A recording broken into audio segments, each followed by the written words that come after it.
This is Live for Love TV. Live for Love TV. Yes, I am. One step more.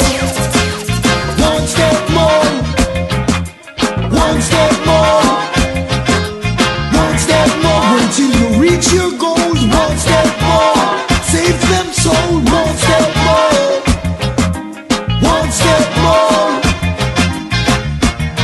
How good it is to reach the Live for Love TV.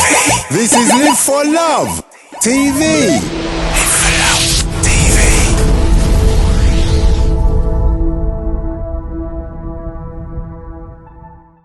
Live for Love TV back here with you on the 10th day of the 6th month of the 21st year of the 21st century.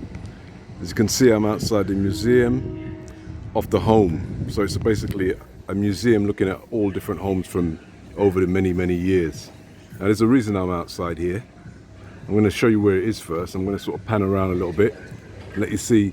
It's literally as you walk out of, let's see, Hoxton Station. That's in East London, yeah? I think that's E2. So it's literally outside Hoxton Station. You come out, literally go right across the road, can't be more than 15 yards. You get the Museum of London, Museum of the Home, correction.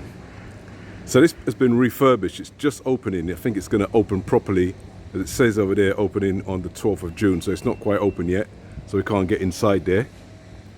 But it's been refurbished through lockdown. Yeah, look at that. They spent a lot of money on this historical building, and it is a historical building. Let's go along. The wall's so high, you can't really see.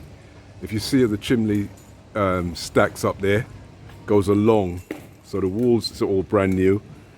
So part of this is brand new, and part of it is very old. So this is the brand new part that they've added on. So I'm going to try and walk along this wall now and see if I can see through one of these gates. So as I walk along the wall, I'm going to tell you why I'm looking at this building, because this makes me feel kind of funny inside this building.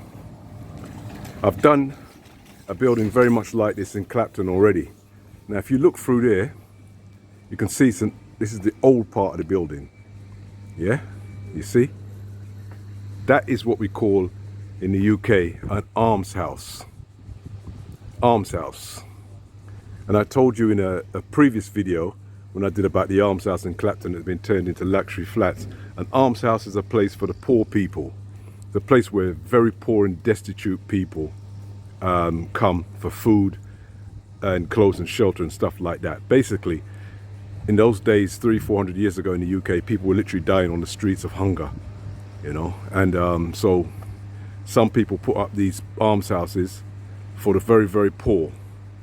Now why this one makes me feel really strange, because this was built in 1714, that's the 18th century, and it was built by Sir Robert Jeffrey, Sir, and he was made Sir because he was a slave catcher, a slave dealer, forced labor. That's how he made his money. So you see the conundrum here. He forces our ancestors, my ancestors, maybe your ancestors, into slavery, sells them, catches them, does all the things we know, the evil things of slavery, makes bags of money, comes back to England, gets knighted, becomes a Sir, because he gives money to the poor to look after the poor, especially the pensioners who had been working for, I think, ironmongers at the time. So I'm looking at this and feeling very, I don't know, contrived, I'd say, because you've got to respect anybody that tries to help poor anywhere in the world, especially when they're destitute and starving. But when they're using money, the kind of money he used and the kind of way he got his money, it's always a very controversial subject. Now obviously I've got no problem with poor people being fed. I've got no problem with poor people being looked after and clothed and housed and taken off the streets. But this man, to me, is a very despicable man, even though he's done some good works, there's no doubt about it. We see this all over the world. We saw it with Al Capone. Remember Al Capone, all those things he done back in the 1920s, just before. And all the time he'd be out there with his chickens, looking after poor people, helping people to go to school, giving people money for medication in his community, while he was wiping people out and flooding the place with drugs. Happens all over the world. We have dons that do the same thing. They step in where governments are not doing any good for the poor people, even though we know on one hand they're doing things that we'd all say is despicable. On the other hand, they're doing great things for poor people who need it, and we can't say they don't need it. If you're in that situation, you're starving, or your children can't go to school, or you have no medication, and people are going to die, you're going to take that hand of whoever brings that hand to you. So it's a very, very controversial subject, this place here. As I say, built in 1714. It's now a museum of the home. So, but what I do like is that they haven't completely hidden the history. It wasn't too hard to dig out how this place came about, who was behind it. So I'm sure there's probably some things they have hidden, but I didn't find it hard to actually find out too much about Sir Robert Jeffrey and what he was up to and how he made his money. So I'm just here, and I'm actually going to go in there regardless of whatever's behind it. I like museums, and I'm going to see what they've done with my ancestors' money. Yeah, which is maybe mine and yours money. Who knows? I don't know who's watching, but this is definitely the people's money. So it's free for everybody.